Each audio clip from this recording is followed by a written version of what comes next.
पुरी शहर में गल्ला मंडी के निर्माण के संदर्भ में यहाँ पे बोला है।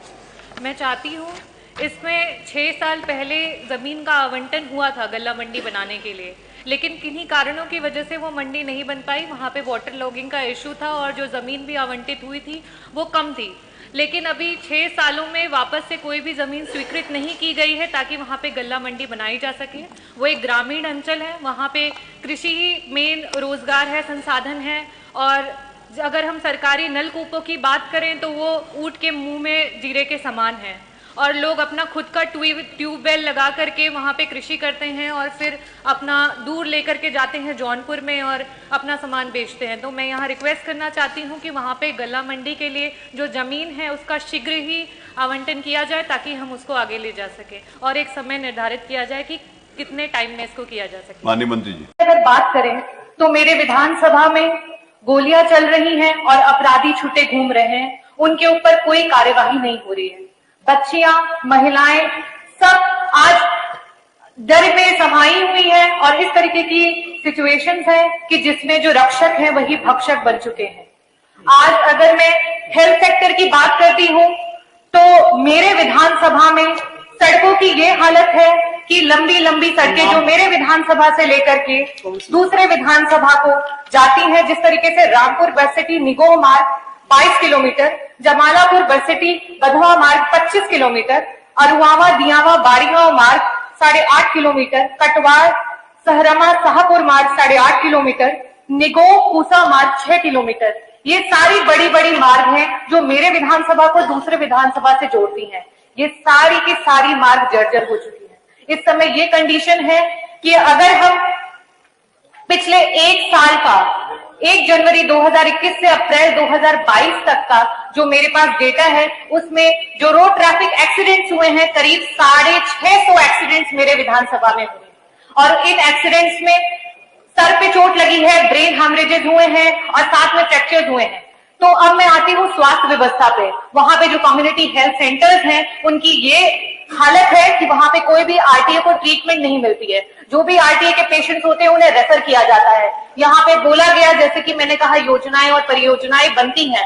यहाँ पे मेडिकल कॉलेजेस के उद्घाटन हुए, हमारे पूर्वांचल में भी मेडिकल कॉलेज का उद्घाटन हुआ, लेकिन वहां पे हम किसी भी आरटीए पेशेंट को रेफर नहीं कर सकते। उन पेशेंट्स को डायरेक्टली बीएचयू में भेजा जाता है, और बीएचयू में आपको पता है कि इतना पेशेंट लोड है कि वहां पे बेड्स नहीं मिलते हैं। जो गरीब परिवार के हैं वो वहीं पे दम तोड़ देते हैं, या फिर उन्हें कहीं प्राइवेट हॉस्पिटल्स में एडमिट कराया जाता है, और इन प्राइवेट हॉस्पिटल का खर्चा इतना होता है कि उन्हें अपना घर बेचना पड़ता है, अपनी जमीनें बेचनी पड़ती है।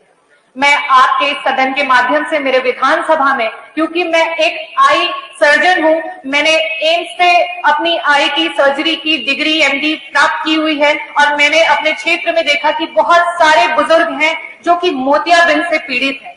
जिस तरीके से बुढ़ापे को हम नहीं थाम सकते हैं, उस तरीके से मोतियाबिंद भी एक ऐसी बीमारी है जो उम्र के साथ सभी को होती है। और इस मोतियाबिंद की बीमारी के लिए मैंने देखा कि ना तो मेरे विधानसभा में, ना तो जनपद में, ना ही उत्तर प्रदेश में कोई एक अच्छा इनिशिएटिव लिया गया है। मेरे हिसाब से आई क्लिनिक का निर्माण करना चाहिए। एक टाइम पे हेल्थ स्क्रीनिंग होनी चाहिए, चाहे वो आई रिलेटेड स्क्रीनिंग हो, चाहे इस तरीके की स्क्रीनिंग हो, डायबिटीज, मधुमेह और बीपी, रक्तचाप, ये सारी बीमारियों की समय समय पे स्क्रीनिंग होनी चाहिए। और इन स्क्रीनिंग से हमें पता चलेगा कि शुरुआती दौर में हम बीमारियों को पकड़ पाएंगे और हम अपने लोगों की रक्षा कर पाएंगे और उन्हें उन बीमारियों से बचा पाएंगे।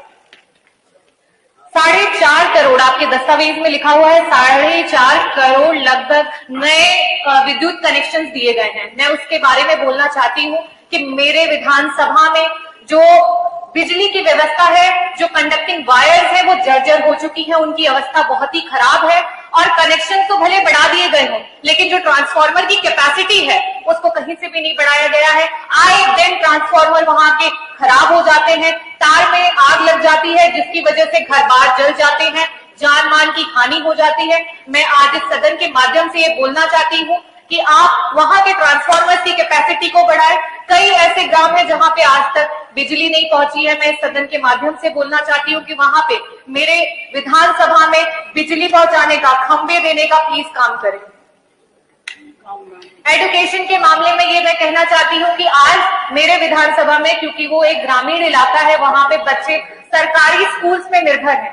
सरकारी स्कूल्स में सेकेंडरी, जो हमारा CBSE secondary board, central board of secondary education है, उसको नहीं फॉलो किया जाता। हिंदी मीडियम की पढ़ाई होती है। हम सबको पता है कि जब हम आगे स्तर पर जाते हैं हायर एजुकेशन के लिए, वहां पे इंग्लिश इज द मीडियम जिसमें आगे की पढ़ाई की जाती है। हमारे जो ग्रामीण के बच्चे हैं वो कहीं से कम नहीं है। मैंने अपना एमबीबीएस ऑल इंडिया के थ्रू आरजीकर मेडिकल कॉलेज से किया है। वहां पे एक मेरा बैचमेट था, वो भी एक ग्रामीण इलाके से था, और उसने जब वहां पे एडमिशन लिया तो हमारे जो लेक्चर्स होते थे, क्योंकि वो कॉलेज जो है वो कोलकाता में है, तो या तो वो वहां पे बंगाली में लेक्चर देते थे और या फिर इंग्लिश में, तो उसमें उसे बड़ी कठिनाई होती थी। जब हम मोटी मोटी एमबीबीएस की किताबें लेके बैठते थे तो वो मोटी, सबसे मोटी डिक्शनरी लेके बैठता था, और वो उन किताबों पे हर इंग्लिश को हिंदी में लिखता जाता था। तो आज वो एक रेडियोलॉजिस्ट है, और मैं आपको यही बोलना चाहती हूँ कि हमारे जो ग्रामीण के बच्चे हैं वो कहीं से भी पीछे नहीं है, ना तो वो मेहनत करने में, लेकिन उनको उनका अधिकार नहीं मिल पा रहा है, जिसकी वजह से वो पिछड़ रहे हैं। मैं आपसे और इस सदन के माध्यम से ये बोलना चाहती हूँ, right of equal education, secondary board जो आपका central board of secondary education है, इसे लागू किया जाए, ताकि जो लैंग्वेज है वो किसी के भी ड्रीम्स में बैरियर ना बने। सिर्फ इंग्लिश एक लैंग्वेज है जिसकी वजह से वो बच्चे पीछे हो जा रहे हैं। वो डॉक्टर, इंजीनियर और काफी ब्रांचेस में जा सकते हैं और बहुत स्कोप है उनका, लेकिन हमारे लैंग्वेज की बैरियर की वजह से वो आगे नहीं बढ़ पा रहे हैं। इसके लिए भी मैं यहाँ से अनुरोध करना चाहती हूँ कि इस पे भी ध्यान दिया जाए। जैसे कि माननीय सदस्य बोल रहे थे, यूक्रेन से हमारे मेडिकल के जो स्टूडेंट्स हैं उनको लाया गया। मैं उसके बारे में भी बोलना चाहती हूँ कि जो मेडिकल से रिलेटेड पढ़ाई का जो हमारे यहाँ जितनी भी फैसिलिटीज है, हमारे पहली बात तो सीट्स बहुत ही कम हैं।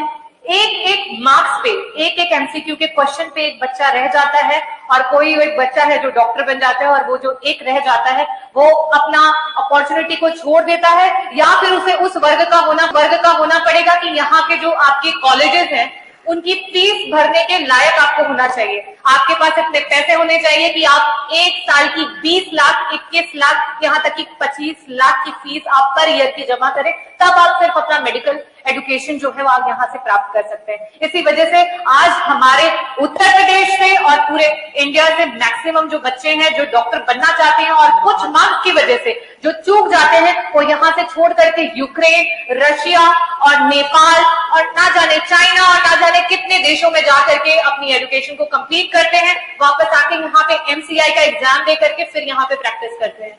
मैं आप लोगों से सदन के माध्यम से ये भी कहना चाहती हूँ कि अगर हमने मेडिकल कॉलेजेस बढ़ाए हैं, अगर हमने सीट बढ़ाई हैं, तो उन सीट पे बच्चों को हक दे।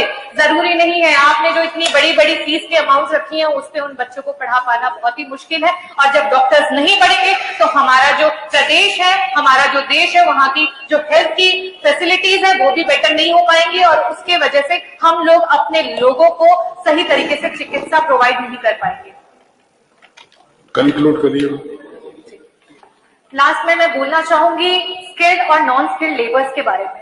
मेरे विधानसभा से और पूरे जौनपुर जनपद से बहुत सारे लोग हैं जो अपना परिवार छोड़ करके दिल्ली, बंबई, गुजरात और ना जाने किस किस जगह जाकर के रहते हैं, क्योंकि उनके पास यहाँ पे रोजगार नहीं है। मैं इसके लिए भी बोलना चाहूंगी कि एक प्रॉपर यहाँ पे इस तरीके का कंसेप्ट लाया जाए कि हमारे लोग जो गरीब लोग हैं अपने परिवारों को छोड़ के इतनी जगह, इतनी दूर रह रहे हैं, उनको यहीं पे वो फैसिलिटीज मिले, यहाँ पे जॉब अपॉर्चुनिटीज मिले, यहाँ पे स्किल ट्रेनिंग प्रोग्राम हो, ना सिर्फ पुरुषों के लिए, महिलाओं के लिए भी यहाँ पे स्किल ट्रेनिंग प्रोग्राम हो, जिसके तहत असलियत में वो आत्मनिर्भर होके अपनी लड़ाई को लड़ सके, अपने परिवार का पोषण पालन कर सके।